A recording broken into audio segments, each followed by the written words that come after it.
Hi. So this video is about making a check valve. I made a check valve for my sump pump, 2-inch pipe. You can see it, standard. That's fitting for a standard 2-inch female. That's a female, male. Okay.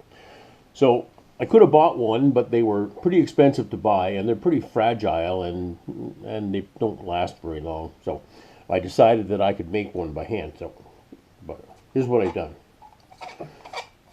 So I assembled. So this is a step down.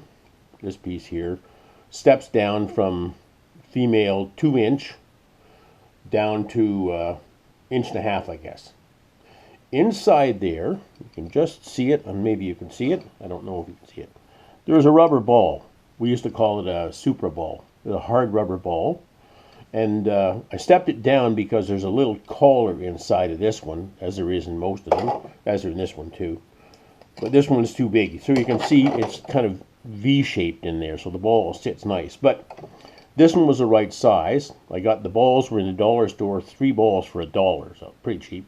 I think this was probably a couple of dollars, and this was a couple of dollars. And they're just plumbing fittings. You could go to a decent store, Canadian Tire in my case, and you can just find ones that thread together.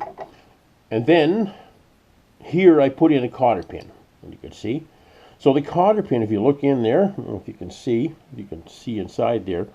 Not sure if you can, but anyway, the cotter pin stops the rubber ball from going up too high. So in other words, when I blow,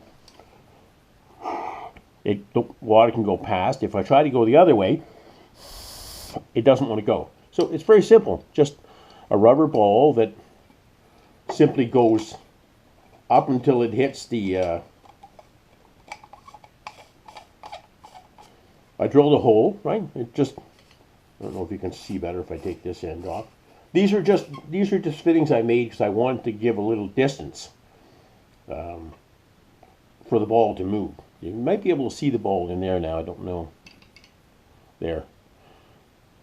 So there's a rubber ball in there, and it's just sitting down on a, right down here. It's sitting down at the narrow spot, the choke point of the pipe.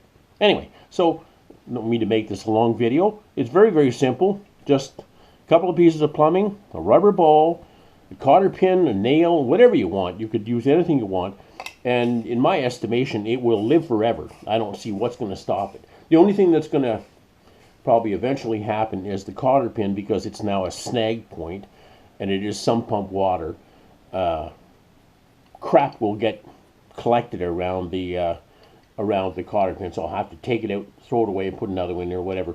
I haven't glued it in place. It leaks a little bit, so if I wanted, I could hot glue either end or something like that. I don't worry about it because it doesn't leak enough to make it worthwhile.